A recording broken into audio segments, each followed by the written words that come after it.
Vocês estão vendo a minha tela ou a tela de apresentação? Tá compartilhando? Não, agora mudou. Tá certinho? Não, Não, ainda não. Hã? Ainda não tá. Tá a a tua, gente está a vendo a tua sua tela, tela. a tela do PowerPoint. Peraí, deixa eu ver se vai. E agora? Agora tá Agora duas foi. telas. Nossa, que bagunça. É, Peraí. aparece o próximo. É aquela do... Pois é, por isso que tá acontecendo isso com o meu PowerPoint. Deixa eu entrar aqui. Deixa eu ver se vai.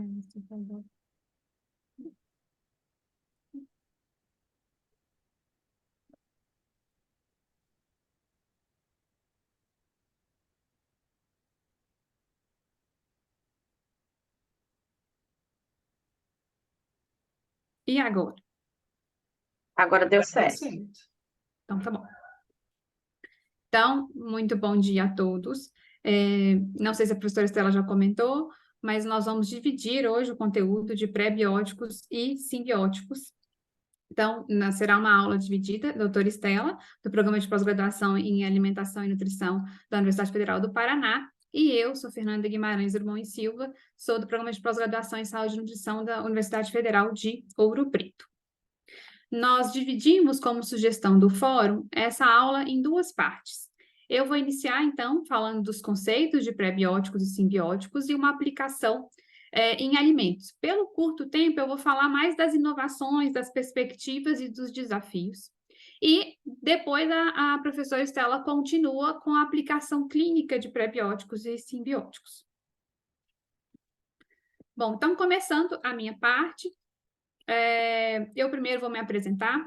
Eu sou Fernanda Drummond, sou nutricionista, sou docente do curso de nutrição da UFOP e também do programa de pós-graduação em saúde e nutrição. Participo também de outra especialização na Universidade Federal de São Carlos, e a minha linha de pesquisa é compostos bioativos. E aí, já começo falando que eu não sou uma expert como outros professores. Eu vi que a professora Adriane Antunes lecionou a última aula de probióticos. Eu, inclusive, fiz estágio em docência com ela e com a Rosângela, também da Unicamp. E eu gostaria de antemão falar que eu não trabalho com isso especificamente. Mas por que que eu estou aqui? Como uma amadora desse tema, e porque ele é, de certa forma, uma pedra no sapato das minhas pesquisas. Porque como eu trabalho com compostos bioativos e compostos fenólicos e peptídeos bioativos, já existe a literatura dando uma, assim, né, sugerindo que esses compostos atuem como pré-bióticos. E aí, quando você vai estudar esses compostos em alimento, né, aplicar a função deles em estudos em vivo ou em estudos pré-clínicos, é difícil você estabelecer uma relação estrutura-função, porque as revistas pedem tanto, porque o composto que você né, o composto fenólico ou o peptídeo que você forneceu ao animal, seja por gavagem, seja numa dieta, não é necessariamente ele que vai ser absorvido ou ele que vai fazer a ação. A gente tem sempre que considerar que ele pode ser metabolizado pela microbiota e às vezes, né, ou ser, né, vai ser biotransformado e vão ser os metabólitos deles que vão ter uma ação, ou, na verdade, é um papel secundário, o metabólito, a partir dos metabólitos da microbiota que a gente vai ver esse efeito bioativo dos compostos. Então, é por causa dessa questão que eu tenho que sempre estar estudando, né, pré-bióticos e simbióticos para eu poder saber como eu vou colocar essa questão nas publicações que eu faço. Mas, de qualquer forma, eu espero agregar com vocês e trazer essa dificuldade ou quais são as saídas que a gente usa na pesquisa. Então, começando com os conceitos. O conceito de prebiótico, ele veio evoluindo aí ao longo do tempo. A primeira ideia de que se existia prebiótico foi em 1921, quando um pesquisador, ao fornecer carboidratos, percebeu que havia um aumento de lactobacilos. Então, já houve essa desconfiança de que né, esse carboidrato fizesse algum efeito em que você pudesse, então, aumentar os probióticos, que nessa época ainda não, né, nem tinha essa ideia tão sedimentada que são os probióticos. O primeiro conceito mesmo veio em 1995, em que a definição foi: é um componente não digerível do alimento que é capaz de afetar positivamente o hospedeiro por meio do estímulo ou crescimento seletivo de uma quantidade limitada de bactérias do cólon. Então, esse conceito trazia uma ideia, como ainda ficou por muito tempo, de componente não digerível sendo de cara às fibras. Então, existia muito essa ideia de relacionar pré-biótico com fibras. Enquanto eu estava na graduação de nutrição, ali no começo dos anos 2000, ainda tinha muito essa ideia de que algumas pessoas falavam, né, que prebiótico e fibra era a mesma coisa, ou que quase toda fibra era prebiótico, muito por causa dessa interpretação muito simplificada dos conceitos, e que ele afetaria positivamente o hospedeiro por meio do crescimento de alguns micro-organismos. Então, já tinha ideia do seletivo, que não é para crescer qualquer tipo de bactéria. E um dos problemas, não problema, né, mas uma da limitação desse conceito é que ele falava aonde era esse crescimento. Então, só podia ser no cólon, ignorando que pudessem ter outras bactérias probióticas em outros locais do corpo, não só no cólon, como a microbiota da boca, como do trato gastrointestinal como um todo, mas como também da pele, do trato vaginal. Então, há outras regiões em que há crescimento de bactérias probióticas e que o uso de prebióticos pode ser benéfico. Então, tinha essa limitação. Depois, em 2004, esse mesmo autor alterou o conceito, tentando deixá-lo mais de um entendimento mais fácil. Então, ele colocou ingredientes seletivamente fermentados que promovem mudanças específicas, seja na composição ou na atividade da microbiota intestinal, e confere benefícios à saúde do hospedeiro. Aqui ele já coloca que tem que ser fermentado, então já dá esse conceito de que o ingrediente precisa ser utilizado pela microbiota e já sugere que não basta só crescer uma microbiota benéfica aos probióticos, mas também que esse composto seja fermentado, seja utilizado pela microbiota e que esses metabólitos produzidos tenham efeito benéfico na saúde do hospedeiro. Mas aqui ainda ficou a ideia da microbiota intestinal, ainda não abrange, né, outros órgãos, outros tecidos. E aqui ainda ficou ingredientes seletivamente fermentados. Então, ainda fica um pouco com a ideia de que sejam as fibras. Em 2008, depois a gente teve um outro conceito, que falou que é um ingrediente também que não é digerível e que confere saúde e benefício do hospedeiro pela modulação da microbiota. Tirou o seletivamente. E aí, o seletivamente é um problema, porque às vezes a gente pode ter uma produção maior, por exemplo, de butirato, que seria um metabólito que vai provocar um efeito no organismo, mas com o crescimento de uma bactéria que não é probiótica. Então, pode acontecer essa questão, ou pode estimular bactérias probióticas e também um pouco de bactérias que sejam patogênicas. Então, esse conceito também não ficou o mais adequado de todos. Depois, em 2010, a gente simplificou bastante o conceito. Componente não digerível do alimento, que confere benefício à saúde do hospedeiro, associado à modulação da microbiota.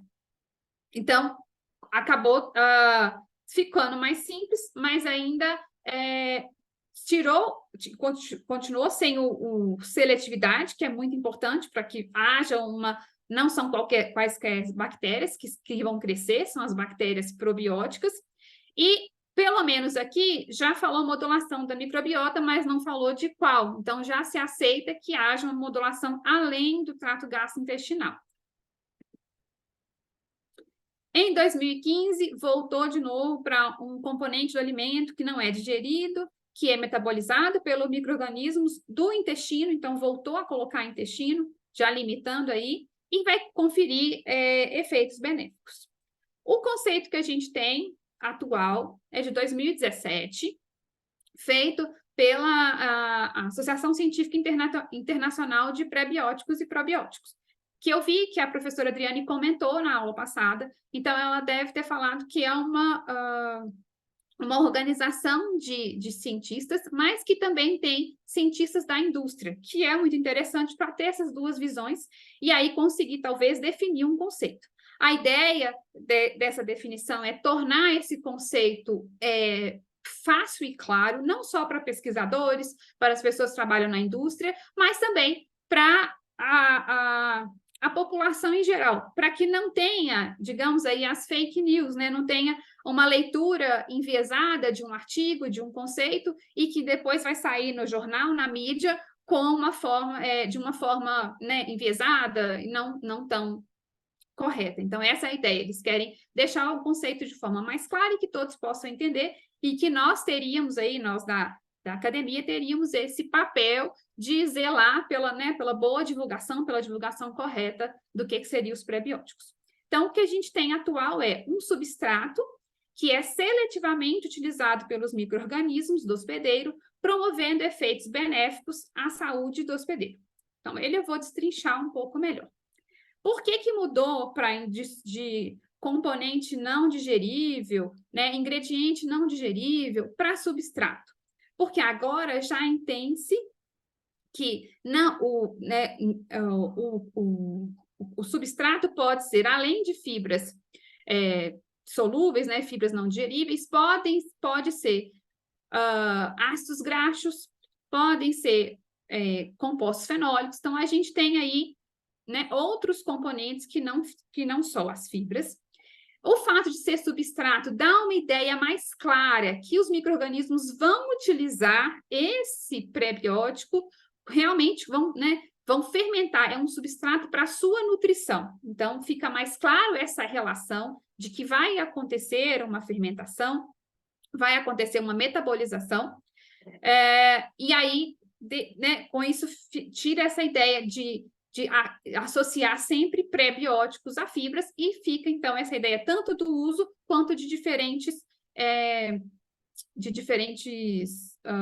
substâncias que podem ser utilizadas. Aqui também tira a ideia dos antibióticos que alguns conceitos podiam oferecer, que antibiótico ele também modula a microbiota, mas ele não é utilizado por ela. Então, também já deixa mais claro ainda que antibióticos não podem cair nesse conceito de serem prebióticos. Aproveitando essa ideia que todo, né, de fibras são prebióticas, que a ideia do substrato veio para deixar isso mais claro, as fibras, algumas podem ser prebióticos? Sim, podem ser prebióticos. Mas a gente não pode generalizar que toda fibra é probiótica. E mais ainda, algumas fibras, por exemplo, a celulose, ela não é prebiótica para nós humanos, mas ela é uma fibra prebiótica para os ruminantes. Então, a gente tem essas diferenças de prebióticos por hospedeiro.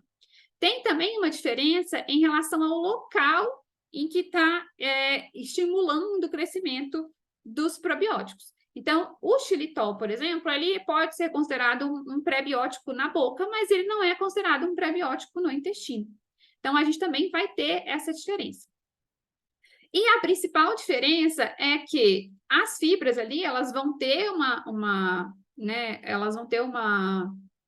não são digeridas, mas elas podem ou não ser utilizadas, mas elas têm uma recomendação. E prebióticos, a gente não tem uma recomendação de ingestão diária, e é até difícil estabelecer essa ideia. E a gente tem aí de principais fibras, né, que seriam mais conhecidas como prebióticos, está bem estabelecido, são fós, gós e inulina, que são as mais faladas, que são as que tem mais em produtos. Mas a gente também tem outras fibras, que aí a gente fala que são aí promissoras, por exemplo, como o xiloligosacarídeos e a isomaltoligosacarídeos, e a gente tem outros compostos que são prebióticos e que não são fibras, como eu já falei, tem os compostos fenólicos, os ácidos graxos, né, os CLAS e os poliinsaturados, e a lactulose. Então, a gente tem aí né, fibras e outros compostos que não são fibras como prebióticos, e a ideia desse substrato ficou mais clara, que podem, né, a gente vai além de fibras e que necessariamente eles precisam ser utilizados, precisam ser fermentados. Quando ele coloca aqui micro-organismos do hospedeiro, ele deixou claro que existem diferentes prebióticos de acordo com o hospedeiro e que não limitou em relação à microbiota.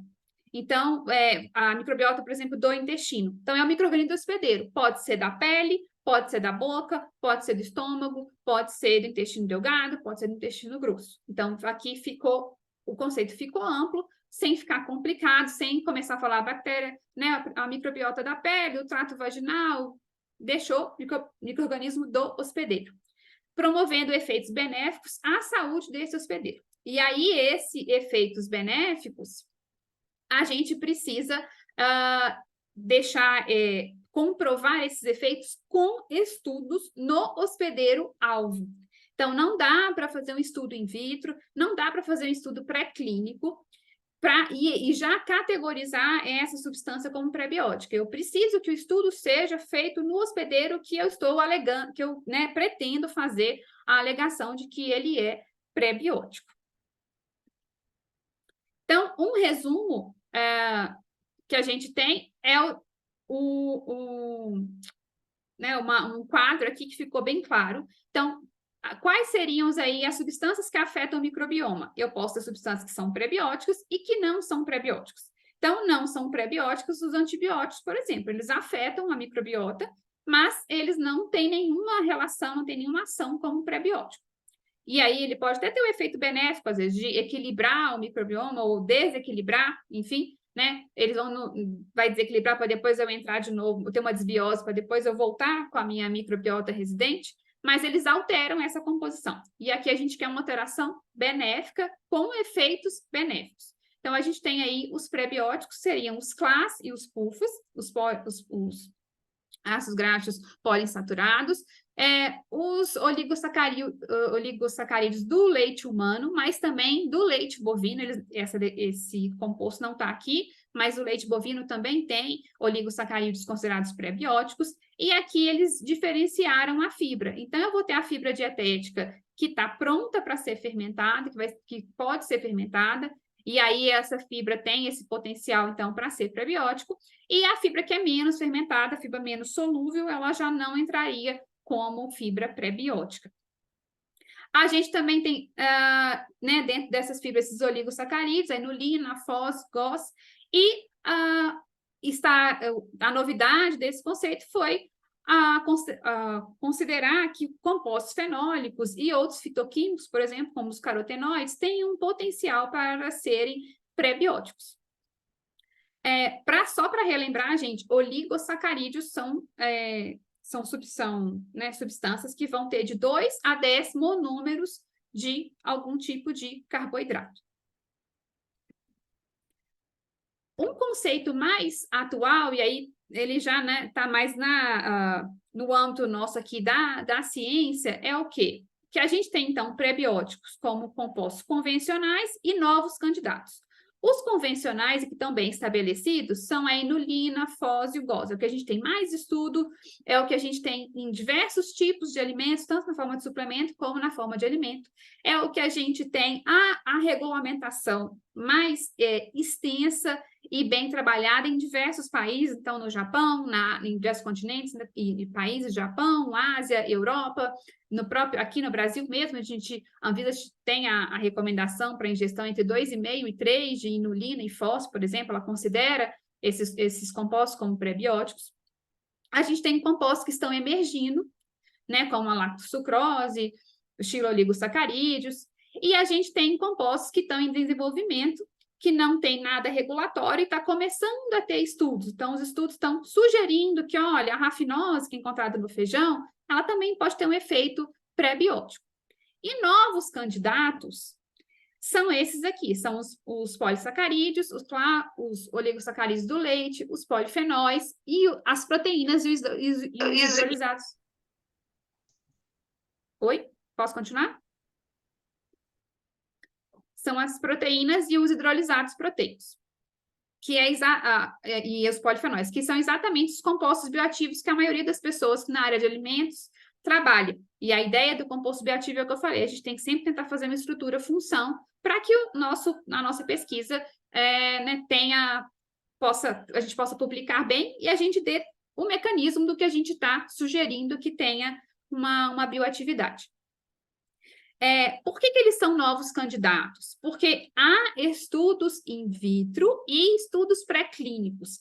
São poucos estudos clínicos que ainda não nos permite afirmar essa ação prebiótica. Então, são candidatos, não tem nada regulatório em nenhum país ainda, e está muito cedo para que a gente considere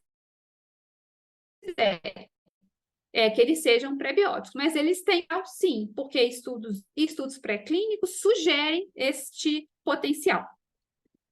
Qual que é a dose? Por que eu estou colocando dose aqui? Porque quando a gente vai pensar em aplicação em alimentos, eu tenho lá uma porção que eu vou falar para o meu consumidor. Olha, a porção desse alimento são 100 gramas, uma colher de sopa. E para eu alegar o efeito prebiótico, além de eu garantir estabilidade, tempo de prateleira, eu também tenho que pensar em qual a dose.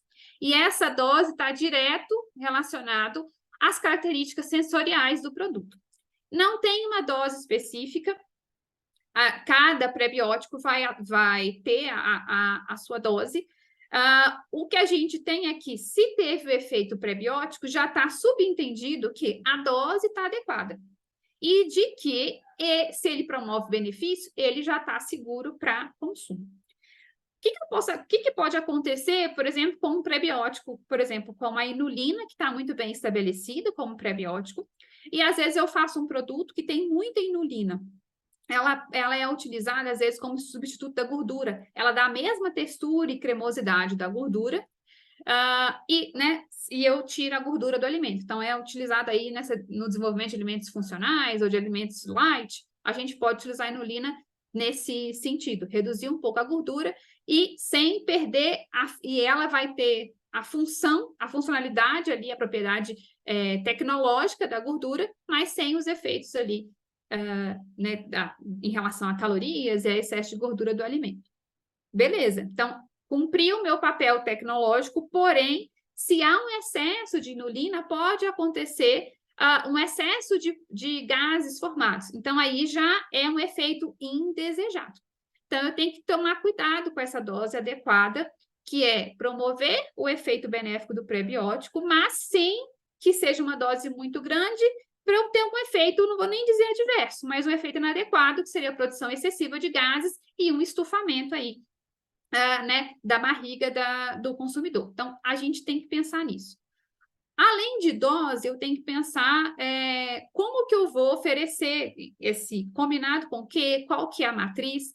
Então, por que eu estou falando isso agora? Na hora que a gente está lá no laboratório, estudando um composto fenólico, estudando um peptídeo, um ácido graxo poliinsaturado, eu tenho que tentar já colocar numa forma que vai ser, que a indústria, pensar numa extração que pode ser feita em larga escala, que seja barata, que seja com solvente barato, que possa ir para o alimento, e tentando fazer um produto que seja mais estável.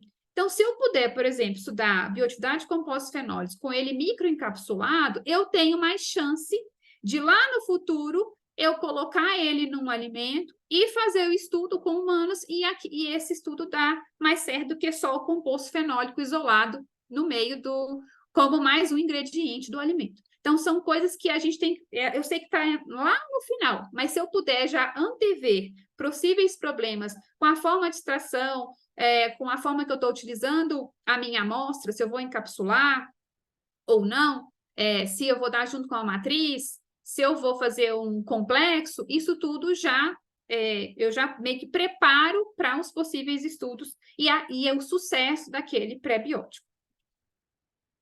Aqui são só alguns trabalhos, alguns estudos, mostrando os efeitos dos prebióticos. Esse é do próprio artigo do ISAP, em que ele utilizou só ensaios clínicos, para colocar esses efeitos. Eu não vou entrar nesse mérito aqui, isso é a parte da Estela, mas eu só quero mostrar para vocês que os benefícios são diversos. Então, a gente tem desde benefícios em relação à saciedade, em relação à doença inflamatória intestinal, à alergia, na próprio controle das dislipidemias, no funcionamento do intestino, na redução de risco de câncer de colo, enfim, os benefícios são diversos aí dos prebióticos. Aqui algumas, houve a Organização Mundial de Gastroenterologia publicou um guideline que eu achei bastante interessante e trouxe para vocês aqui já, né, para a Europa, algumas recomendações de doses, que eu falei, não, né, é difícil a gente achar uma dose, varia, mas eu coloquei aqui para vocês que lá para eles já tem essa dose. Então, se alguém for trabalhar com esse prebiótico, já pode pensar, né, em tentar fazer já com essas quantidades no desenvolvimento de novos produtos e aí levar nos estudos clínicos ou pré-clínicos para ver como é que isso vai se comportar e se vai se confirmar aí a ação prebiótica. Aqui eu trouxe os efeitos, sugestões, né, de efeitos com polifenóis. Porém, vejam que todos os estudos são com animal. Então, a gente ainda não tem, aliás, não vou falar que não tem, são pouquíssimos estudos com estudos clínicos, né, com humanos, mas há uma vasta literatura mostrando os efeitos prebióticos dos compostos fenólicos. Aí, aqui a gente tem diversos compostos fenólicos dos próprios alimentos, então tem compostos do chá verde, da uva, de algumas berries, e da genisteína da soja, que foram feitos com animais, aí, diferentes tipos de dieta, high fat, high sugar, e a gente vê aqui o efeito na microbiota, então, aumentando até a quermância, né, que são aí, a Adriana também comentou dela, que está, né, agora é o boom desse probiótico, e os efeitos benéficos à saúde desses polifenóis. Mas, de novo, a gente ainda não pode afirmar, né, que eles fazem bem à saúde né, de nós humanos, porque ainda, os estudos clínicos ainda estão muito precários para que a gente possa fazer uma revisão sistemática e realmente mostrar esses efeitos como a gente já tem para fósforo, para inulina e para GOS. Terminando esses prebióticos, eu vou agora para simbióticos. Bom, o termo simbiótico, a ideia do sim é junto, não é sim de sinergismo. Então, o simbiótico é o quê? É junto e relativo à vida. Então, é uma mistura de micro-organismos vivos e de substratos que são utilizados seletivamente pelos micro-organismos, os prebióticos, sendo capaz de promover benefícios ao hospedeiro. Aí, a gente tem que ter cuidado que no inglês, e isso às vezes até você vê nas palavras-chave dos artigos, eles estão falando de simbióticos e eles colocam com M. E aí, aqui, só para ficar claro para a gente, eu trouxe, né, a tradução não seria, mas eu coloquei simbionte, que é aquela ideia daquela relação de simbiose. Aí, o exemplo que a gente tem, né, lá no ensino médio é do caranguejinho com as anêmonas. Então, que duas espécies diferentes estabelecem uma interação a longo prazo, podendo ser benéfica ou maléfica. Pode ser um mutualismo, pode ser um parasitismo. Isso não tem nada a ver com simbiótico. Simbiótico é uma mistura, né, de uma forma simplificada, é uma mistura de probióticos e prebióticos. Por que eu estou falando que é de uma forma simplificada? A gente pode ter um composto que pode ser considerado simbiótico sem que necessariamente a bactéria que foi utilizada para fazer o simbiótico, ela é considerada probiótica.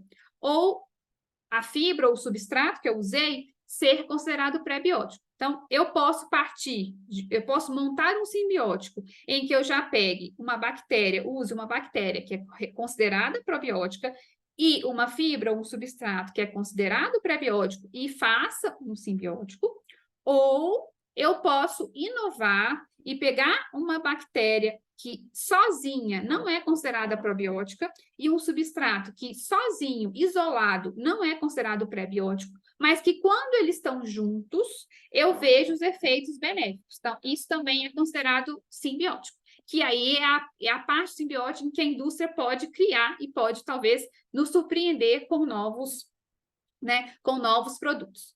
Então, aqui também eu vou precisar de estudo e estudo no hospedeiro-alvo, assim como eu preciso para os pré-bióticos. Nós temos 2 tipos de simbióticos, o complementar ou o sinérgico. E o sinérgico aqui não é essa ideia de sinergismo, que um ajuda o outro. Eu vou explicar direitinho. Então, já não tem de novo a ideia de sinergismo. O simbiótico complementar é aquele que vai em que a gente vai ter um probiótico que já é estabelecido como probiótico e um prebiótico que também já foi estabelecido como prebiótico e eu coloco os dois ao mesmo tempo, no mesmo produto. Não há a obrigatoriedade desse prebiótico que está no meu produto simbiótico ser o principal substrato da bactéria probiótica que eu escolhi. Então, o que tem que acontecer é que esse prebiótico, na hora que ele chegar no meu tecido-alvo, vamos supor que eu quero que ele tenha ação no colo. Então, na hora que ele chegar no colo, esse prebiótico ele vai fazer a função dele de prebiótico, de crescer bactérias probióticas e produzir efeitos benéficos a partir do metabolismo desse prebiótico. Não necessariamente a bactéria que vai crescer, ou as espécies, as cepas que irão crescer, são aquelas que estavam no produto simbiótico. Então, essa a ideia do complementar. Por outro lado, eu tenho do sinergismo, que eu tenho o quê? Que é um substrato que vai ser o principal, que vai ser fermentado pela bactéria, pelo probiótico que eu coloquei nesse simbiótico. Todos dois têm que ser testados no hospedeiro-alvo.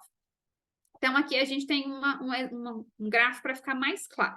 No complementar, eu tenho uma bactéria que já é conhecida probiótica, um substrato que é reconhecido prebiótico, e esse prebiótico aqui, ele não necessariamente o alvo é a bactéria probiótica, é a minha microbiota residente no trato gastrointestinal, se o alvo é esse, e vai provocar efeitos benéficos. No sinérgico, eu tenho o quê?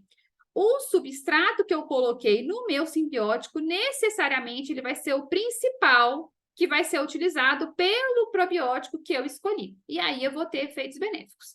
Mas isso não impede que esse substrato do meu simbiótico sinérgico também seja utilizado pelas outras bactérias que estão no meu intestino.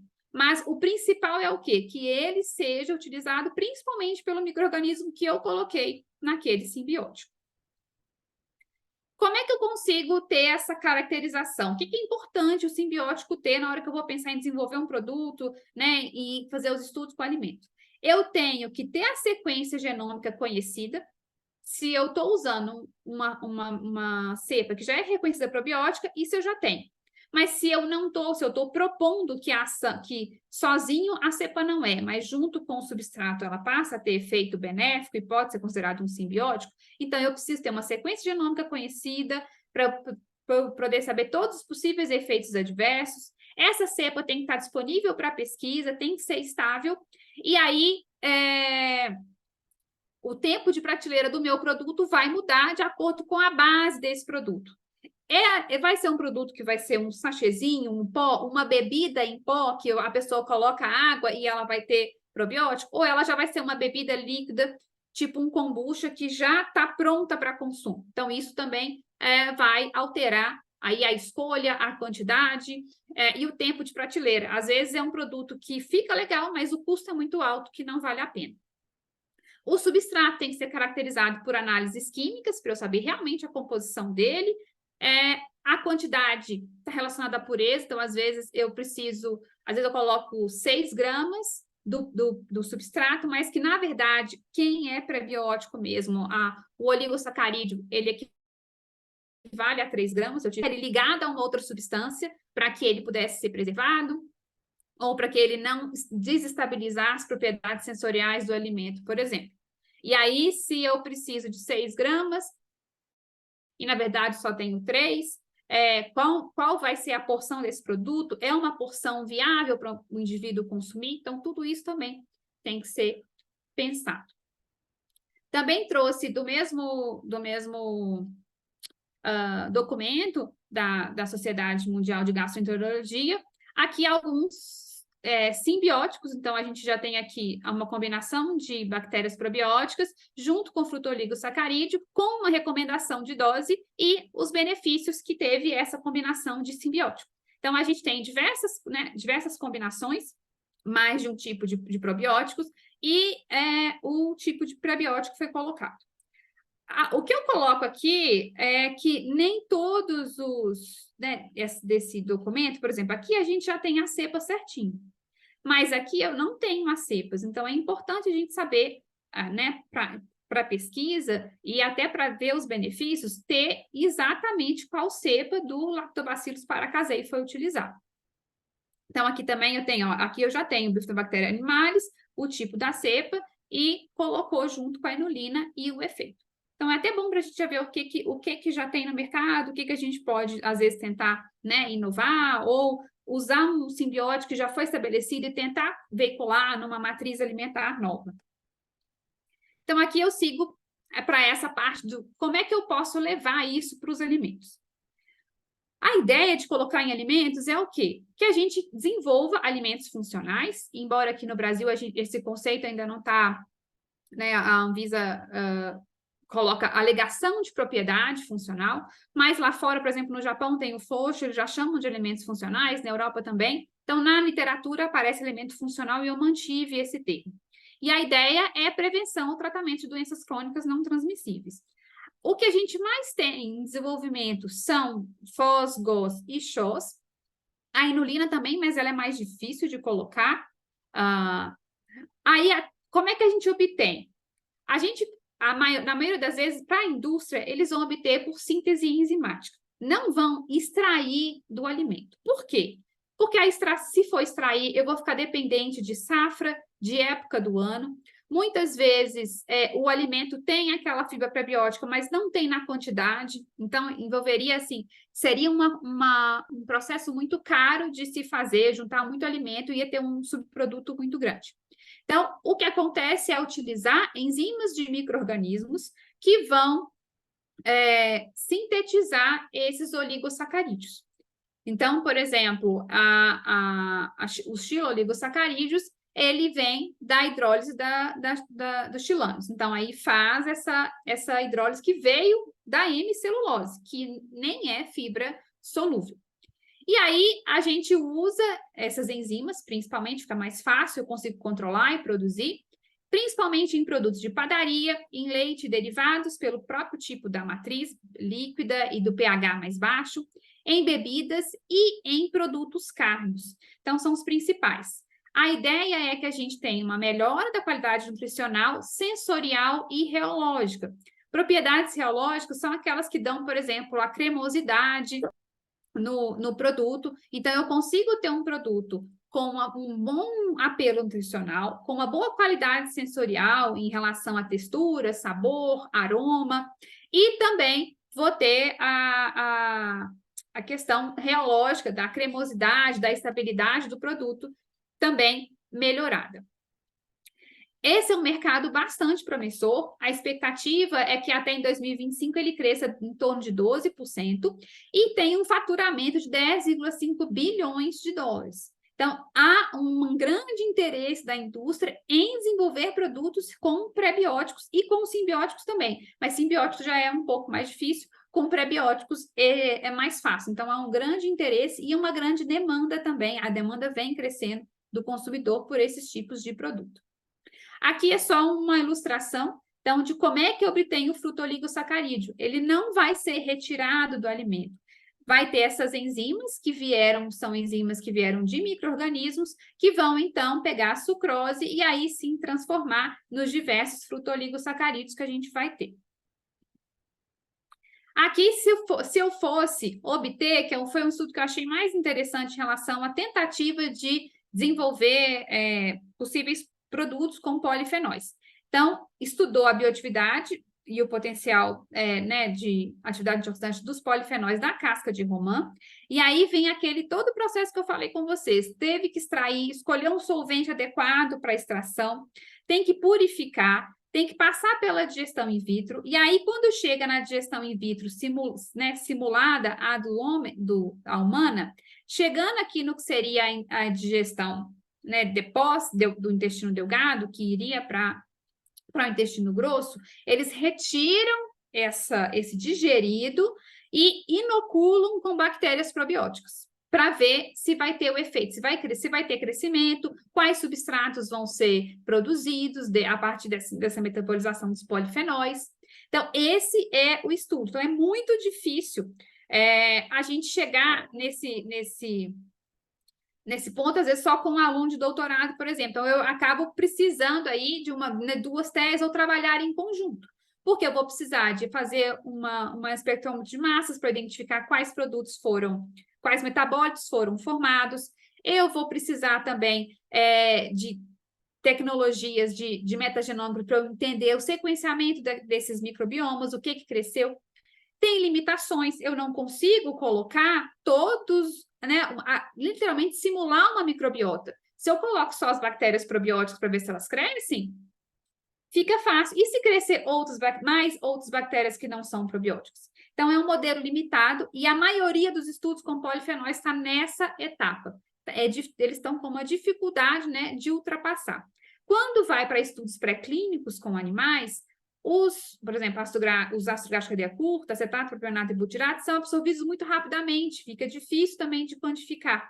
Tem ali toda a microbiota, posso ter uma ideia de quais micro-organismos cresceram ou não, mas me atrapalha um pouco em relação a quais os metabólitos foram formados. Então, cada metodologia tem limitações, coloquei aí só para vocês verem a ideia de extrair, e aí depois tem estudos encapsulando esses compostos fenólicos para ver se vai ter possível efeito prebiótico, e aí sim pensar, talvez, no desenvolvimento de produto ou ir para os estudos clínicos.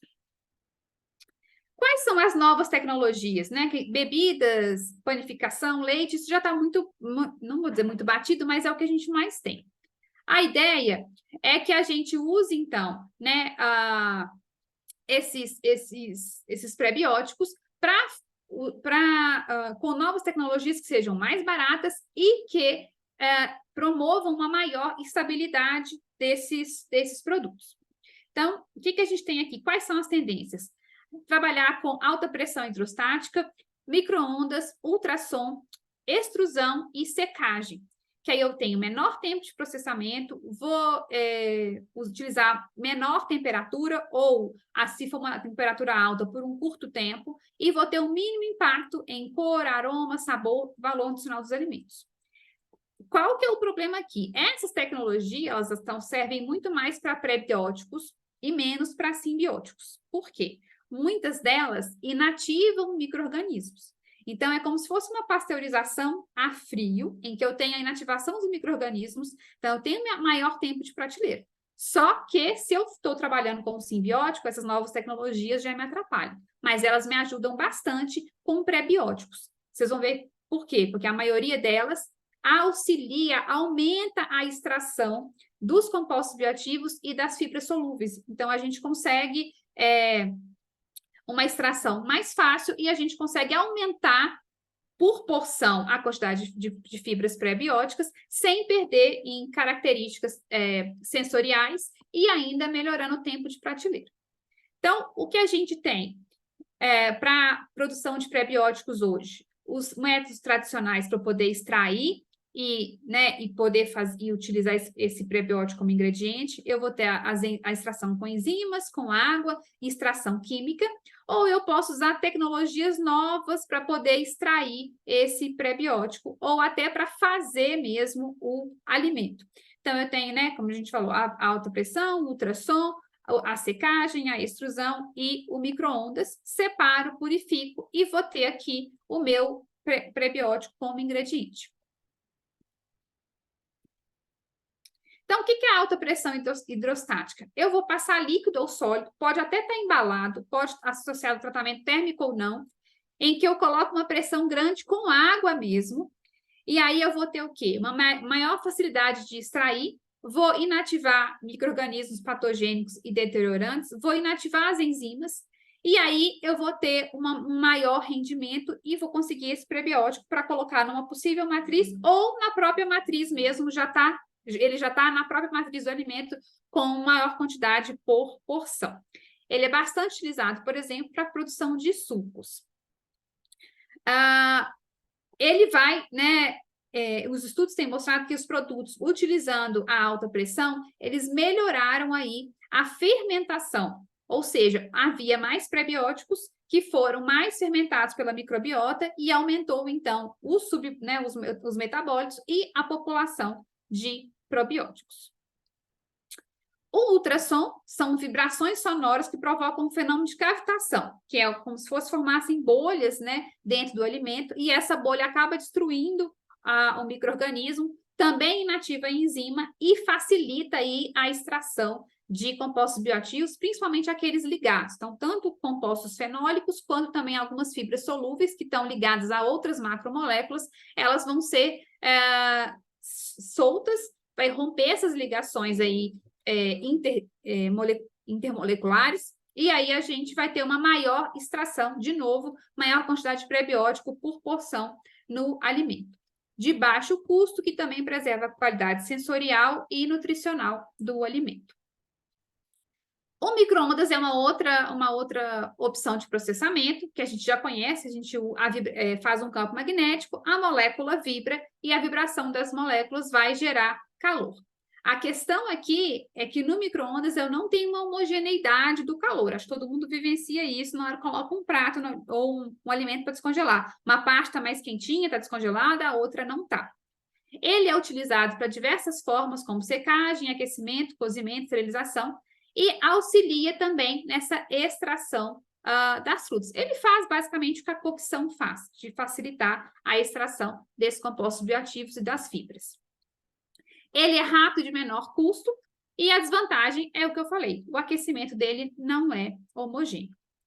A gente também tem a secagem, que aí pode ser uma secagem fria, como uma liofilização, que pode ser bastante utilizada, secar com ar quente, secagem ao sol, secagem a vácuo, próprio spray dryer, e eu vou ter uma vantagem de ter uma maior vida útil, também inibe o crescimento e reduz o tamanho aí dos alimentos, que eu vou ter eu posso vender os alimentos, por exemplo, em pó, desidratados, para colocar, por exemplo, água e fazer uma bebida, fazer o leite. Então, também é uma opção de eu colocar os prebióticos nesse tipo de produto. A extrusão já é uma técnica mais antiga, que combina calor, umidade, trabalho mecânico, que altera completamente a matriz do alimento. É uma cocção rápida e homogênea que também aumenta a extração dessas fibras solúveis que podem ser prebióticas, e aí eu também vou ter um maior crescimento de micro-organismos. Provoca a gelatização do amido, aumenta o conteúdo da fibra solúvel e reduz a oxidação lipídica, então também vou ter maior tempo de prateleira. Então, aqui a gente tem alguns exemplos de ingredientes que foram utilizados, essas tecnologias que eu acabei de falar, as condições e como que aumentou aqui a quantidade de fibras solúveis ou a quantidade, né, dos metabólitos produzidos a partir dessas fibras solúveis que foram liberadas com o processamento. Então, aqui eu tenho a alta pressão, eu sublinhei aqui a casca da laranja, o ultrassom com gente, agora eu esqueci o nome, que tem parecendo uma cebola, que é fonte de inulina, alcachofra, com as alcachofras. Então, a gente aumenta aí, né, a eficiência de extração em até 70%, então você consegue obter melhor. O micro-ondas com a casca da batata roxa, a secagem com a casca da maçã, a extrusão aqui com cereais de café da manhã. Então, a gente tem todos aí um aumento, né, da liberação dessas fibras prebióticas e também um aumento até de crescimento de alguns probióticos e dos metabólitos desses prebióticos. Alguns que já estão sendo aplicados na indústria. Então, aqui ali são as inovações. E o que a gente já tem? Então, é muito comum a gente utilizar em fórmulas infantis, a gente já vê isso no mercado, com prebióticos, em cookies, em sobremesas, que aí, como eu falei com vocês, a inulina, ela substitui, digamos, o papel tecnológico da gordura, de dar sabor, de dar corpo, de dar maciez, de dar cremosidade, e não vai ter aí o excesso, né, de calorias, né, ou para quem quer um produto light, é possível também utilizar a inulina nesse sentido. Estou terminando. Agora, simbióticos em alimentos. A gente também tem o mesmo apelo para prebióticos, e aqui, só que os estudos são muito menos extensos como prebióticos. Por quê? Pela dificuldade de você colocar os probióticos e eles chegarem na quantidade necessária. Então, você garantir que eles vão ter a quantidade necessária para ter ação probiótica e que eles não vão, durante o tempo de prateleira, alterar as propriedades sensoriais do alimento. Então, aqui a gente tem o simbiótico, alguns exemplos de combinações de probióticos com simbióticos e o possível benefício que a gente tem desses prebióticos. E agora, qual seria a inovação nessa área? Fazer a microencapsulação. A microencapsulação vai proteger esse probiótico e vai entregar aonde ele precisa. Por exemplo, se é no intestino delgado, então eu vou entregar na luz intestinal. Se ele está dentro de uma encapsulação, às vezes o próprio o polissacarídeo para encapsular, ele é um prebiótico, então ele também vai ser estável ali as condições do estômago e vai liberar parcialmente no intestino. Então, a gente pode ter uma combinação de polissacarídeos, eu posso ter um polissacarídeo que vai liberar, que vai soltar só no intestino delgado, ou então só no intestino grosso. Então, eu consigo preservar tanto o prebiótico quanto o probiótico e ainda preservar a característica do alimento. Então, eu estou em maior tempo de prateleira. Agora, é um desafio. Qual escolha de cápsula eu vou querer? Qual material eu vou utilizar? Esse material é biocompatível? Ele é tóxico? Ele é de baixo custo? É possível, é caro fazer essa microencapsulação? Porque não adianta eu fazer um produto lindo, mas que vai ficar muito caro ou um alto custo para a indústria. Então, aqui também eu coloquei alguns exemplos de técnicas de capsulação. Por exemplo, spray drying é uma que é de fácil manejo, e barata, e que tem sido bastante utilizada aí nos estudos para desenvolver esses novos alimentos. Pessoal, era isso, era só mesmo para dar um panorama. A professora Estela segue com vocês com a aplicação clínica, e mais para frente vai vir uma professora que só trabalha de alimentos de Purdue, que aí ela entra com mais detalhes. Aqui hoje a ideia foi só dar um panorama mesmo da aplicação em alimentos. Muito obrigada. E eu convido vocês a conhecerem, se puderem, a Ouro Preto, a nossa universidade, e que venham participar do nosso Congresso de Alimentação e Nutrição. Ele acontece a cada 2 anos, vai ser um prazer receber vocês aqui. Muito obrigada. Obrigada, Fernanda. A gente pode dar sequência aí direto com a Estela. Eu agradeço a Fernanda pela apresentação, né, pela minha apresentação também. A minha aula vai ser um pouquinho mais curta, a gente já tinha combinado de fazer aula um pouco mais curta, para que ela tivesse um pouco mais de tempo para conseguir abordar todos os aspectos. Então, a ideia é que a aula seja de mais ou menos 30 minutos agora. Tá compartilhando com vocês?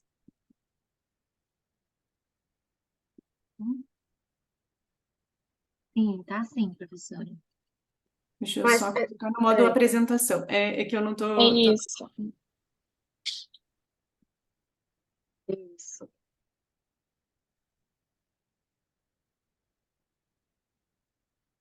Isso, então a minha segunda parte, né, depois da doutora Fernanda, que fez uma ótima aula, fez uma ótima introdução aí ao tema. Então, assim como a professora Fernanda, né, vou me apresentar, eu sou professora do Departamento de Nutrição, sou nutricionista, e a minha área de atuação é na área da nutrição clínica, e eu sou responsável pelo ambulatório de nutrição no hospital. Então, para mim, é bastante importante saber se os estudos eles vão ter realmente um resultado efetivo para o paciente, porque o nosso objetivo final é tentar melhorar a qualidade de vida, melhorar os sintomas dos pacientes, e para isso a gente precisa saber se o custo e o investimento que ele vai ter, principalmente porque a gente trabalha no SUS, vai ser efetivo, né? Então, a gente trabalhou com revisões sistemáticas sobre o tema, e agora nós estamos começando com um ensaio clínico também.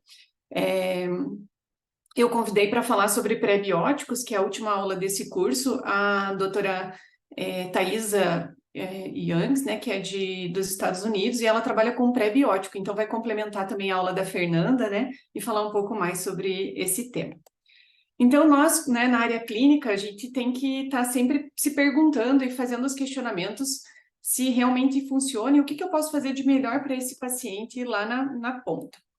E a gente sabe, né, não só nos pré-bióticos, mas nos simbióticos e nos probióticos também, a gente vai ter acesso às informações e às recomendações, como a Fernanda colocou ali, né, da Organização Mundial de Gastroenterologia, e depois a gente vai discutir a respeito também.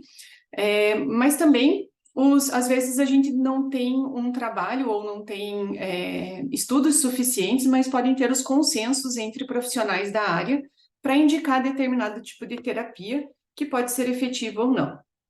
Além disso, no Brasil, algumas vezes os estudos, eles nos trazem alguns referenciais e alguns produtos que não estão regulamentados pela Anvisa. Então, a gente não tem condições, às vezes, de fazer a prescrição porque falta regulamentação. Então, a gente sempre tem que estar fazendo a avaliação se aquele produto que está ali, né, tendo um efeito no estudo, ele realmente pode ser usado no Brasil e tem regulamentação para isso.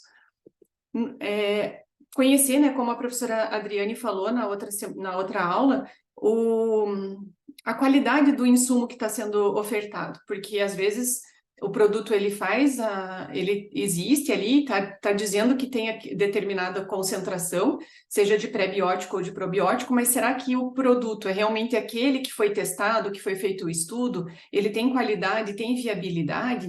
Então a gente também tem que saber de onde que a gente está indicando e como fazer.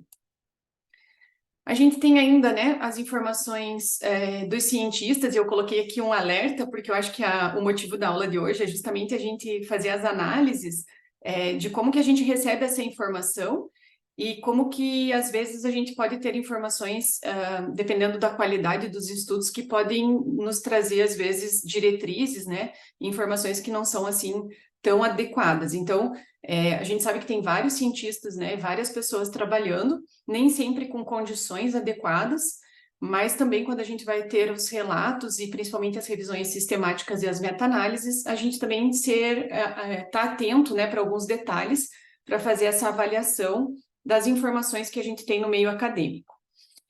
Muito, né, no nosso meio, como eu atendo ambulatório e também dentro do hospital, a gente acaba observando os pacientes, né, os consumidores já vindo com algumas prescrições ou até consumo espontâneo de alguns alimentos ou de compostos funcionais, né, ou compostos bioativos, pré-bióticos, probióticos, sem necessariamente ter alguém prescrito isso para eles. Então, algumas vezes eles já têm essas informações e a gente tem aí, né, muita informação vindo também da mídia, que hoje é o meio maior de informação, principalmente dos leigos. Mas não só do leigo, mas também daquele profissional que muitas vezes não tem acesso à academia, não faz um mestrado, um doutorado, ele acaba se informando pela mídia e muitas vezes se informando pela indústria que produz o produto. E isso também pode ser um risco muito grande na hora da prescrição. Então, a doutora Adriane deixou, né, na última aula, o nosso desafio de prescrever com evidência, mas muitas vezes a gente percebe que quem está na prática clínica acaba tendo a informação pela mídia e pelo produtor do produto, né? Então, a Fernanda já falou, né, de prebióticos e probióticos. A maior parte dos estudos e as meta-análises que nós tivermos, elas vão estar na definição de 2017, por causa do tempo hábil para poder fazer o ensaio clínico e poder fazer depois a meta-análise disso, né? Então, por isso que a gente vai ter aí provavelmente só fruto-oligosacarídeos, inulina como resultados ou elementos presentes nos estudos. A mesma coisa dos simbióticos, né? Os simbióticos também, a gente vai ver um número menor de estudos nessas meta-análises, também por conta de uma definição talvez mais tardia, e a gente tem aí uma quantidade de estudos um pouco menor do que os probióticos em geral. Então, muitas vezes, na área acadêmica, né, eu trouxe aqui algumas reflexões, e no trabalho, a gente vai estar preocupado se aquele prebiótico que eu estou testando, ou aquele prebiótico que eu estou oferecendo, como a professora Ilana colocou lá na segunda aula, puxa, né, no paciente com retocolite ulcerativa, a gente fez uma modulação com prebiótico, simbiótico, né, o probiótico aqui, e melhorou o panorama geral dele, da microbiota, né, fez uma alteração da microbiota. Mas para o paciente, ele quer saber se aquilo que ele está consumindo, ele vai ter um efeito real naquilo que ele sente, no sintoma que ele quer tratar. Ele não quer saber muito se quem está crescendo, quem está diminuindo. Ele quer saber se realmente vai ter efeito para ele ter uma adesão maior a esse tratamento, porque senão ele não adere ao tratamento se não tiver o efeito que está sendo esperado. E também por conta do custo. Hoje, a gente não tem esse tipo de suplementação paga pelo sistema de saúde, nem pelos planos de saúde, né? Então, dentro do hospital ou dentro de uma prescrição ambulatorial, esse custo vai ser direto do bolso do próprio paciente. Então, ele tem que saber se tem custo-benefício. E nós que trabalhamos na clínica, coloquei aqui uma imagem bastante... talvez desafiador ali e instigante, né? Porque o gestor, ele pergunta para a gente, eu vou aplicar esse dinheiro, e aí?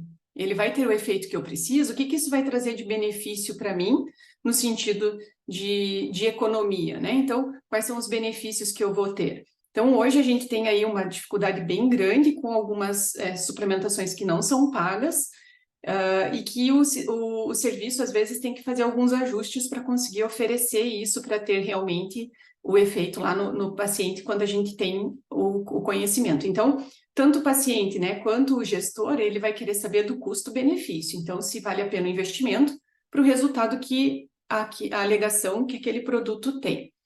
E nós, dentro da clínica, né, pensando que muitas vezes eu, principalmente no SUS, eu tenho que dimensionar o custo de compra dos produtos alimentares e da qualidade da dieta, junto com os suplementos que eu posso ou que eu preciso fornecer, para conseguir ter um equilíbrio e o indivíduo ter acesso, porque não adianta ele comprar um prebiótico, um simbiótico, e a qualidade da dieta dele ser muito ruim, né, e consumindo alimentos que sejam de muito baixa qualidade. Eu preciso estar dimensionando isso da mesma forma para conseguir ter o efeito que se espera. Então, vamos lá, né? Vamos dar uma olhada no que a gente tem de evidência, o que a gente pode utilizar. E o que eu fiz? Eu peguei o primeiro artigo que eu selecionei, foi baseado na aula da professora Adriane, já na semana passada, que veio a discussão sobre o uso de probióticos nos pacientes que usam acessos venosos. Então, também a área do meu interesse, a questão dos pacientes críticos. E então eu busquei uma primeira meta-análise que fale sobre o uso então de simbióticos e prebióticos nos pacientes críticos. Mas para isso, o que eu fiz anteriormente? Eu entrei na Cochrane para ver quantas meta-análises nós temos já produzidas, né, ou quantas revisões sistemáticas produzidas pela Cochrane em prebióticos. Vocês vão ver ali que são 50. Tem 7 protocolos, que provavelmente sejam os mesmos protocolos que a gente vai ver lá nos simbióticos. E aqui, só para dizer para vocês que vocês podem encontrar muitos ensaios clínicos, porque normalmente na cooperação Cochrane, quando você faz uma revisão sistemática, você disponibiliza também os ensaios clínicos que você fez. Então, pode ser uma forma de encontrar os ensaios clínicos também. Mas vocês vão ver que na hora dessa busca, ele mistura, né? Então, probióticos para prevenção de enterocolite necrosante em pré-termos, né? E aqui o transplante fecal, que é tema de outra aula. Quando a gente vai para o PubMed, então, em 2023, vocês veem ali que meta-análise foram 28, então eu selecionei 5 meta-análises do ano de 2023 para a gente discutir aqui na aula hoje, porque não dá tempo de falar tudo, né? E a gente vê ali, né, que tem 226 resultados de meta-análises para prebióticos. E aí também, né, a gente vai ter ali a questão de suplementação de probióticos e simbióticos misturados, e vocês vão ver que a maior parte das meta-análises eles vão trazer sempre combinados, né, probióticos, prebióticos e simbióticos. Quando vai para simbióticos, então a gente só tem 28 revisões sistemáticas que citam, mas mesmo assim, os 7 protocolos que devem estar envolvidos os mesmos, menos ensaios clínicos, né, disponíveis ali, e a gente vê que nem sempre é só referente à parte da intervenção realmente com a parte de prebióticos e simbióticos, né? Pode ser aqui, por exemplo, intervenções dietéticas em geral, como exemplo desse trabalho. Então, se a gente refinar, provavelmente vai ter um pouco menos do que essas 28 referências. Quando vai para o PubMed, já aparecem 161 resultados. Para 2023, 26 revisões sistemáticas que estão associadas ali com o termo. E também, né, a gente já vê que não é necessariamente só o uso de um pré-biótico ou simbiótico que vai ser avaliado. Normalmente vai estar falando de microbiota intestinal em geral. E aí, o que acontece, né? A gente tem que lembrar que quando a gente vai para os ensaios clínicos e para o atendimento clínico individual, são vários os fatores conhecidos e desconhecidos que podem interferir nessa manifestação da saúde, né? Nesse benefício de saúde do indivíduo. Então, são muitos os fatores confundidores e, por isso, talvez seja tão difícil a gente ter evidências tão claras e tão precisas do uso de determinado simbiótico ou pré-biótico no efeito de determinado sintoma, né, ou situação clínica. A microbiota é uma parte disso e importante, e a gente está vendo aí os mecanismos de ação cada vez mais bem relatados e muito bem descritos aí pelos colegas que já ministraram as aulas sobre o tema. Então, quando eu penso em aplicação clínica, a gente vai ter lá desde o paciente em UTI até aquelas pessoas, né, que praticam atividade física, que estão em reabilitação. Então, são muitas situações diferentes e muitas situações com confundidores diferentes, desde o uso de medicamento, do processo de doença, do processo realmente de reestabelecimento desse paciente, né? Então, a gente vai ter aí uma série de possíveis confundidores nesse mecanismo. Então, vamos começar lá pelo paciente crítico, né, que a doutora Adriane começou a trazer. Então, eu trago essa revisão essa meta-análise de 2023, que fez uma revisão, então, para avaliar os benefícios e os possíveis prejuízos que os simbióticos e probióticos poderiam trazer nos pacientes críticos. São 71 ensaios clínicos, com 8.551 pacientes. Foram vários os desfechos clínicos que eles avaliaram no paciente crítico, sendo um deles a diarreia, que é normalmente quando os clínicos eles pensam em administrar o probiótico ou o simbiótico. Mas, além disso, né, eles avaliaram outros desfechos que poderiam ser considerados para o paciente crítico. E o único desfecho que eles encontraram associação foi com a pneumonia associada à ventilação. Vejam, esse estudo, ele usou um critério de qualidade dos estudos, que é um critério canadense para estudos em nutrição especificamente, e ele dividiu a meta-análise entre os estudos com alta qualidade e aqueles com baixa qualidade. E nos estudos com alta qualidade, ele, embora tenha encontrado essa relação, né, associação positiva dos probióticos, na verdade, porque daí ele soma com os simbióticos, porque tem o probiótico junto, mas quando ele vai aqui para o de baixo grau, né, ele já vê ali uma resposta melhor a favor, né, dos estudos, mas isso é por conta também da qualidade dos estudos. Quando vai para os efeitos adversos, eles encontraram, então, o quê? Que, na verdade, os pacientes controle tiveram menos efeitos adversos, né? E isso mais claro entre os estudos de alta qualidade do que aqueles com os de baixa qualidade. Mas, no final, então, considerando que não usar o probiótico foi mais seguro para não ter os efeitos adversos. E qual a conclusão desse estudo, né? Que os estudos clínicos de alta qualidade, eles não apoiam o efeito benéfico dos probióticos nos resultados dos pacientes gravemente enfermos, lembrando que eles misturaram os probióticos com simbióticos, por isso que a gente está discutindo aqui hoje, dada a falta, né, de benefícios e o aumento da incidência de efeitos adversos, então eles dizem que os probióticos não podem ser recomendados para os pacientes gravemente enfermos. Então, já respondendo aí a pergunta, né, que ficou no ar na semana passada, e as indicações aí que a gente teria. Esse já é um estudo guarda-chuva que faz a meta-análise dos estudos de revisão sistemática que eles já encontraram para a síndrome do ovário policístico, e eu trouxe ele para a gente ver também uma outra questão que é interessante, né? Então, eles trouxeram lá o pró, o pré e o simbiótico, né? A suplementação, se teria, então, efeitos benéficos aí para a população com síndrome do ovário policístico. E o que aconteceu, né? Então, eles viram que tem algum efeito, só que a certeza da evidência, porque eles aplicaram o GRADE, que é uma avaliação também de qualidade dessa certeza da evidência encontrada, foi baixa ou muito baixa, e que precisam de novos estudos clínicos para poder ter realmente essa relação, né, de utilização da suplementação nessas situações clínicas. Então, só para a gente visualizar lá nos simbióticos, vocês vejam que o número de ensaios clínicos que avaliaram, né, os simbióticos variou entre 3 e 1 estudo, dependendo do desfecho que foi avaliado, e somente ali no peso corporal é que eles encontraram uma evidência moderada de benefício para essa população. Já traz a dose também do probiótico, na verdade, mas não traz o pré-biótico, a descrição nesse estudo.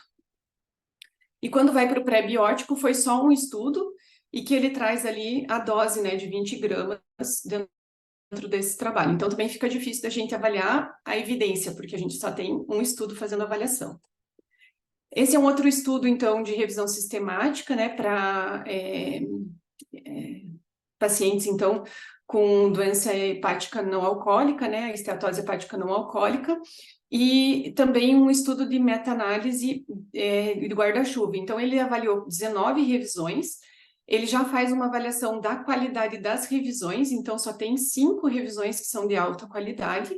O tempo de administração dessa suplementação variou de 2 a 48 semanas, o que também dificulta para a gente saber quanto tempo tem que administrar. E só um estudo também com pré-bióticos e 6 com simbióticos. Nesse estudo, eles conseguiram chegar no resultado positivo, né, de redução, então, de colesterol total, LDL e triglicerídeo, para aqueles pacientes, então, que fizeram uso dos simbióticos ou probióticos, né, mas não para pré-bióticos, porque um estudo só não consegue avaliar. E um último estudo, então, para a gente discutir aqui, é sobre a eficácia dos probióticos, pré-bióticos e simbióticos na síndrome do intestino irritável. Também uma avaliação, né, de uma meta-análise, né, de estudos randomizados aí, duplos cegos e controles. Então, esse é um estudo que eu trouxe até o resumo, porque no resumo ele já traz uma diferenciação, né? Então, ele incluiu 52 estudos, cerca de 6.000 pessoas participando aí do estudo, e ele já traz, então, os tipos de bactérias que foram utilizadas, né, em relação à redução dos sintomas. Então, ele traz aqui o mix de probióticos, né, e depois dá para fazer uma leitura mais completa sobre esse trabalho, as bifidobactérias aqui, e ele traz também, né, que os pré-bióticos e simbióticos ainda é incerta a resposta, então não foi possível fazer as avaliações e uma meta-análise que tivesse realmente resultados, principalmente por conta do número reduzido, e ele traz também uma questão, né, de quantidade que pode ser administrada por dia e o número de semanas, que normalmente a gente não encontra em todos os estudos. A maioria dos estudos, eles não trazem as cepas, não trazem as cepas, não trazem nem a bactéria, muitas vezes só fala que foi probiótico ou não nas avaliações, nas revisões sistemáticas, né? E aqui ele já traz para a gente um pouco mais de informações para fazer uso.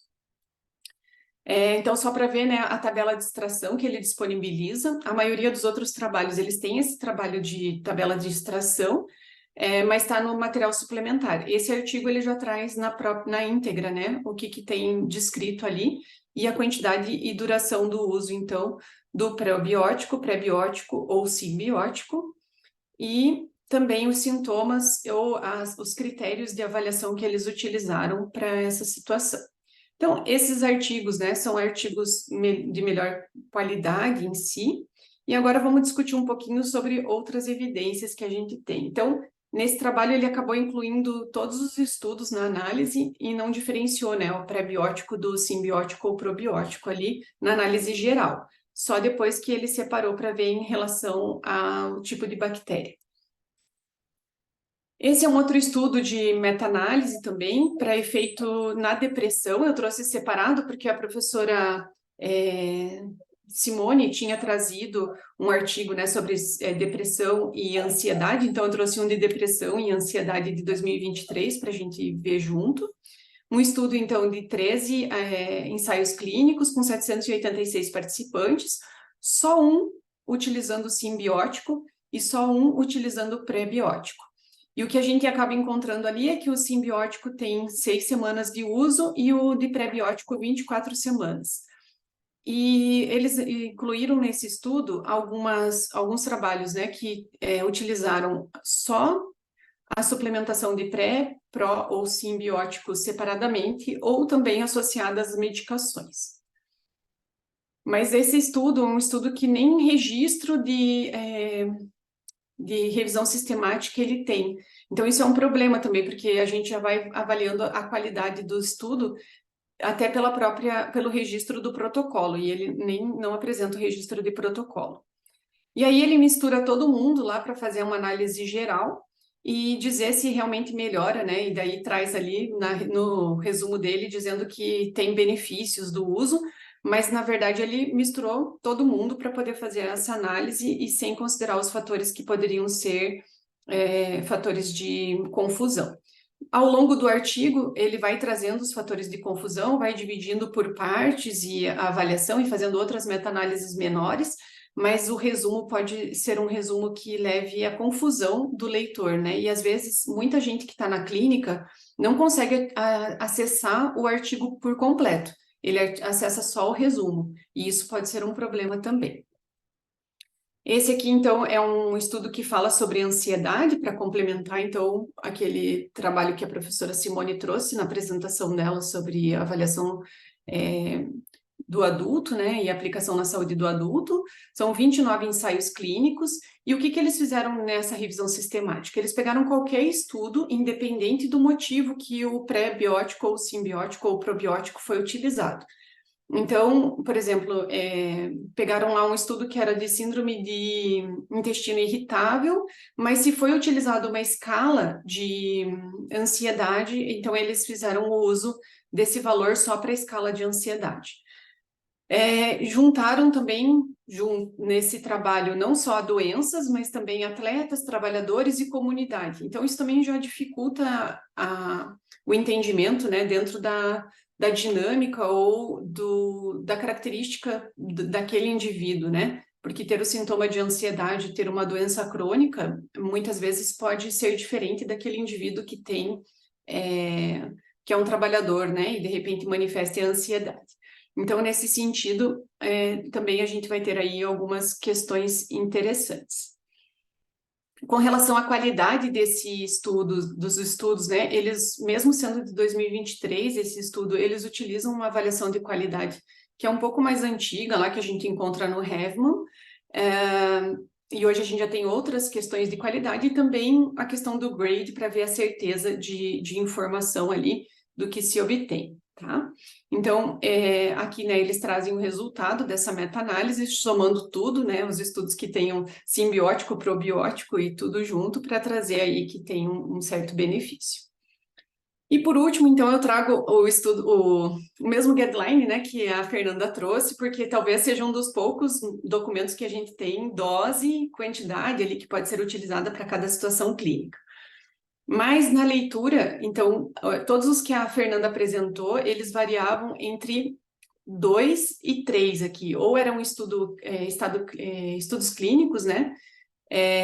Ou era só um único estudo clínico. Então, não necessariamente meta-análises os que ela apresentou. E eu fui pegar aqueles que ele indicava que tinham nível 1 para ver as meta-análises e poder fazer a busca.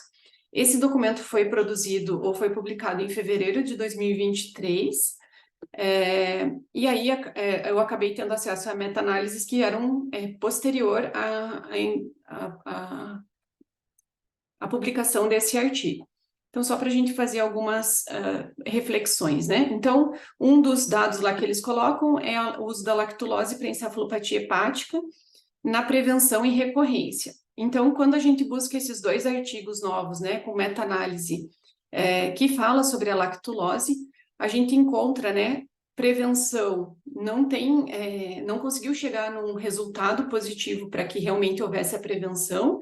São 5 estudos que foram selecionados para conseguir fazer isso dentro das meta-análises, mas para desfecho, os 16 estudos incluídos, né, nas meta-análises, eles tiveram resultado positivo. E quando associado com medicação, que é o segundo estudo citado aqui embaixo, teve um efeito melhor dos pacientes. Então, isso é importante para a gente também tomar cuidado, às vezes, com os produtos, né, que a gente tem, o acesso de guias e de guidelines, porque podem ter alguns erros, algumas citações, desculpa, gente, algumas citações incorretas que podem acontecer. Só um minutinho. Está terminando já. E esse aqui é um outro, então, que daí, fechando com o que o Dr. Mauro trouxe também na aula, né, sobre a constipação funcional em crianças. Então, ele traz ali também uma meta-análise que aumenta a frequência e evacuações da consistência. Nesse caso, tem talvez uma confusão de citação do artigo. O artigo não é uma meta-análise que eles referenciam como o nível de evidência, e sim uma manifestação, então, de especialistas, né, uma discussão sobre especialistas. Mas buscando, então, a meta-análise mais atual, que tem sobre probióticos ou simbióticos que poderiam ser utilizados na constipação funcional de crianças, o que eu encontrei, então, foi esse estudo, que tem 17 ensaios clínicos, com 1.500 pacientes, né? E quando foi avaliado o simbiótico versus o simbiótico mais laxativo, eles encontraram realmente uma melhora quando associado o simbiótico ao laxativo na questão da dor para defecar. Mas os outros a gente não consegue ter uma evidência robusta para fundamentar.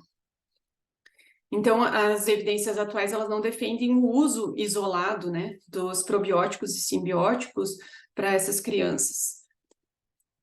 E aí, né, vocês podem ficar pensando, meu Deus, Estela, você vem aqui e acabou com todo mundo, né, falando que não funciona, que não tem. Mas, na verdade, a gente realmente tem que estar atento aos resultados, né, e os trabalhos que são publicados.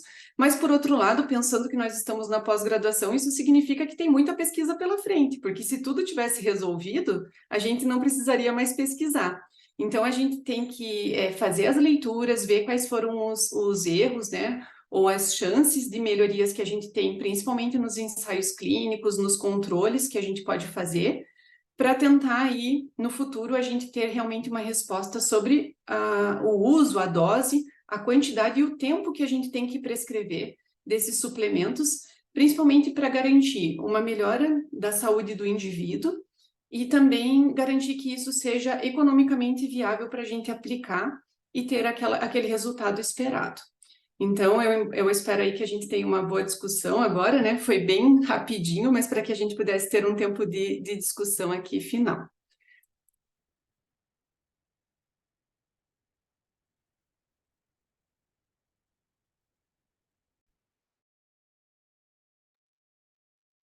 Obrigada, Estela, pelas intervenções aí bem colocadas, né, sobre o que de fato a gente tem na literatura, e a gente vai abrir para as perguntas. Se quem tiver alguma questão para a Fernanda, para a Estela, para que a gente possa aproveitar, né, aí o conteúdo tão bem colocado. Vou começando, enquanto as pessoas vão se animando aí, criando coragem. Joana, tem uma pergunta da Ana Tomás aqui no chat. Tá no chat? Tá. Ou então a gente pode já colocar aí. Antes, obrigada, Estela, foi excelente a continuação da aula. Ei, Adriane. A Ana Tomás está perguntando se a gente tem conhecimento ou recomendação sobre como podemos conhecer a segurança e qualidade dos produtos pré, pró e simbióticos manipulados em farmácias de manipulação, já que algumas cepas não conseguimos em um produto industrializado. Eu conheço um pouco desse mercado. As distribuidoras, não posso falar por todas, mas algumas que eu conheço, por exemplo, ela vai fornecer Lactobacillus reuteri, e aí teria que ter o número da cepa. Eles compram do fornecedor que tiver o preço mais em conta. Então, ela está sempre fornecendo Lactobacillus reuteri, mas não necessariamente ela está dando sempre a mesma cepa. Então, da experiência que eu tenho, eu já perguntei, eles falam que às vezes nem essa informação o próprio distribuidor tem. E a farmácia de manipulação, em tese, toda vez que a farmácia de manipulação ela recebe um produto do distribuidor, tanto para fitoterápico quanto para pré-biótico, probiótico, existe um laudo, mas esse laudo é microbiológico. Existem algumas instruções de como conservar, a validade. Você pode pedir esse laudo para a farmácia, porque a farmácia não necessariamente vai comprar sempre o reuteri do mesmo distribuidor. Ela também vai cotar com o que for mais barato e vai pegar daquela distribuidora farmacêutica. Então, não é porque você conseguiu um reuteri numa farmácia X que sempre vai ser aquela cepa. O que a gente consegue garantido de cepa realmente são os industrializados. Então, lá, por exemplo, para criança, o Colitis está escrito, Lactobacillus e a cepa dele lá direitinho.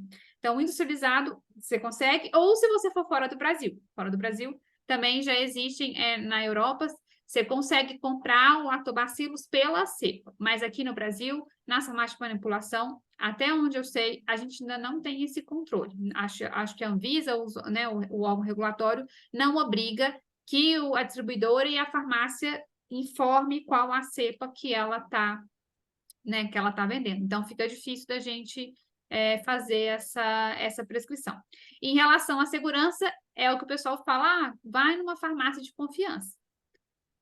É como se a gente fosse na One e a gente comprasse carne de um frigorífico. Você tem que ir lá, conhecer o seu fornecedor, ver as boas práticas de manipulação e está tudo ok. Não necessariamente, se você viu no ano passado, esse ano continua ok. É a mesma coisa a farmácia.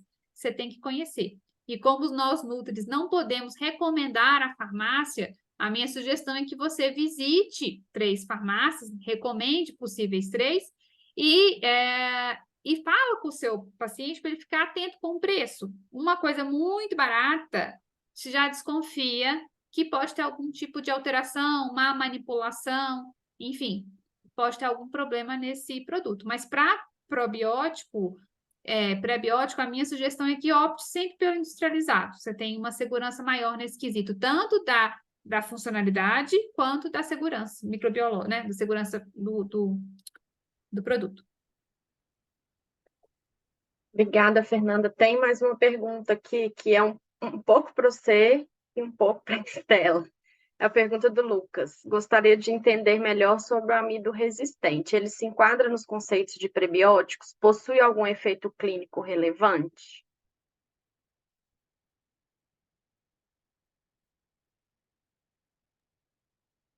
Você quer responder, Fernanda, sobre... Você pode... Porque você já falou do efeito, que eu não olhei muito efeito. Então, eu também não procurei o efeito do amido resistente, não busquei. Não sei te responder, Lucas. Desculpe.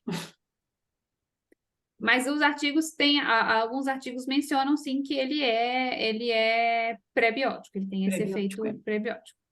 Mas não tem nenhum, assim, ensaios clínicos, porque eu acabei buscando só as revisões sistemáticas, né? E nas revisões sistemáticas, e mesmo nesse material de gastro, né, que é onde poderia ter um efeito maior, não cita o amido resistente, vai citar a inulina, vai citar o FOS, né, mas não o amido resistente. Não sei se alguém no grupo aí tiver a resposta, de repente pode participar também, né? Eu acho que é construção coletiva aqui. De fibras de fibras não digeríveis é inulina, FOS e GOS, é o que está especificado pensando ali na diretriz, na definição do ISAP, é essa. Mas você acha estudos falando que o amido resistente ele vai ser probiótico, mas eu também, eu fiquei mais nos que estavam na definição, eu Não sei te falar com certeza se já tem um estudo que, sim, ele eu acho que ele está no potencial, né, emergindo ali. Posso fazer desculpa, oi todo mundo. Meu nome é Thaís, eu sou professora aqui na Purdue University e vou dar mais para frente aula de prebióticos, então já que a Estela abriu aí para algum comentário nesse sentido, só complementar, realmente tem menos estudos, né? Os prebióticos mais estudados são pós, e inulina e alguns outros oligosacarídeos, mas o amido resistente ele é bem interessante, ele tem uma maior tolerabilidade do que o pós e a inulina, mas ainda realmente não tem assim estudos de populacionais ou vários estudos, né, com ele, por isso ele talvez não apresente significância ainda em meta-análises e estudos do tipo. Mas ele é bem interessante, ele aumenta bastante a produção de butirato, principalmente, que é um ácido graxo careoso bem importante para a saúde intestinal. Obrigada pela intervenção, Thaís. Acho que é ótimo, né? E assim, mas ao mesmo tempo, essa falta ainda dos estudos deixam a gente naquela sinuca de bico, né? Para quem está na ponta, para quem tem que tomar a decisão, e às vezes é um pouco complexo mesmo, né? Essa tomada de decisão lá na ponta. E como a Estela falou, né? É um campo aberto aí para mais estudos e a gente aprofundar ainda mais esse conhecimento. Tem uma pergunta da Janaína aqui, que, de certa forma, a Thaís respondeu um pouquinho. Ela pergunta se ela faz uma afirmação, né, que na prática clínica alguns pacientes queixam de distensão abdominal com o uso de FOS. Quais os prebióticos seriam mais indicados para constipação sem que haja esse efeito colateral? Aí a Thaís já deu uma dica aí, né, de que o amido resistente é um pouquinho mais tolerável, mas a gente ainda não tem, né, estudos mais definitivos aí, né, que mostrem de fato uma evidência mais contundente. E aí fica aberta aí a pergunta para mais alguma outra indicação, se Estela quiser responder, a própria Thaís, fica à vontade, para a Janaína. Além do amido resistente como alternativa aí. O que eu vou dizer, assim, ó, na prática, né, o pessoal, a Thaisa que não me ouça, mas que a gente na prática, normalmente, quando o paciente apresenta constipação, fazendo as modificações dietéticas e adequação de ingestão hídrica dele, de ingestão de líquidos, a gente já consegue uma melhora bem grande. E quando a gente faz a introdução da fibra, né, no caso ali do FOS, ele vai ter um menor sintoma. Agora, se ele não faz a modificação e ele só faz uso, aí ele vai ter mais sintoma do que... talvez a gente tenha que pensar não no pré-biótico sozinho, mas nas associações que a gente vai ter do pré-biótico com o restante da alimentação do indivíduo. Eu acho que talvez seja essa a resposta melhor hoje na prática, né? A gente não tem doses ainda bem definidas, talvez seja fazer a adequação individual ali da dose, né? E de uma prescrição individualizada mesmo no caso ali, e ver se... Porque cada um vai vai manifestar, né, a resposta diferente. Então, às vezes, a dose que a gente tem de recomendação para aquele indivíduo pode ser um pouco excessivo também. Mas talvez seja não manipular só o frutólico sacarídeo, né? Não só o FOS. Muito bem, vamos para a próxima pergunta. A questão da farmácia de manipulação também vale para os produtos alimentícios com alegações de terem probióticos? Com certeza, né, Fernanda? Eu acho que a gente sempre conhecer a origem, a seriedade do produto, né? E também o tipo de ingrediente que ele está utilizando, né? Isso vai fazer toda a diferença para a qualidade do produto que vai receber e do efeito depois que vai ter lá para o paciente. Então, às vezes, muita manipulação, né? A gente não conhece exatamente como foi elaborado o produto, pode até perder o efeito, pode até perder a viabilidade. Eu acho que na aula da semana passada, que a gente teve com a professora Adriane, né? Que ela até mostrou lá o produto, né? Quantas bactérias vivas, quantas não estavam no final do produto. Então, acho que isso é bem relevante, né? A gente considerar. Então, lembrando do gráficozinho, né? Que a professora Adriane mostrou, eu acho que a gente tem que levar isso em consideração também. E talvez não sejam todas as empresas que tenham condições de fazer análise tão precisa da viabilidade do produto que ele está oferecendo e colocando lá no final. Então, a gente tem que tomar cuidado também, sim. Nem sempre vai ter o efeito desejado. Próxima pergunta da Tereza. Sei que é uma área ainda em estudo, mas utilizamos probióticos em pacientes internados como uma prática comum. Existe algum estudo em pacientes sem uma doença específica com diarreia por uso de antibióticos? Tem estudo e na verdade, assim, não tem uma resposta porque se vai realmente fazer a reposição, em qual momento você vai fazer, mas estudos tem.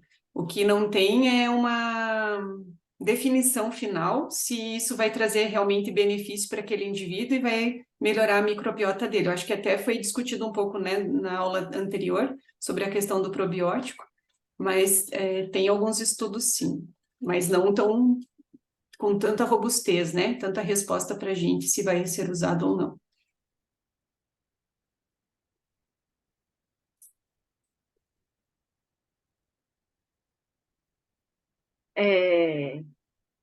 Pergunta da Laísa. Vocês chegaram a encontrar algum artigo com relação a prebióticos ou simbióticos na obesidade?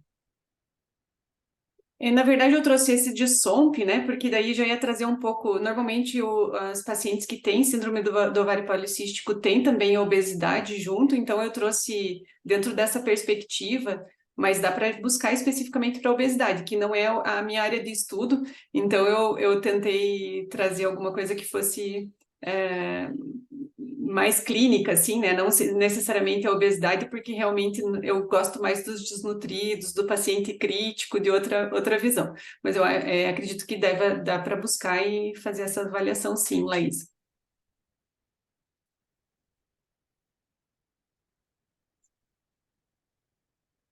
Mais perguntas, pessoal? Tem alguém que queira perguntar?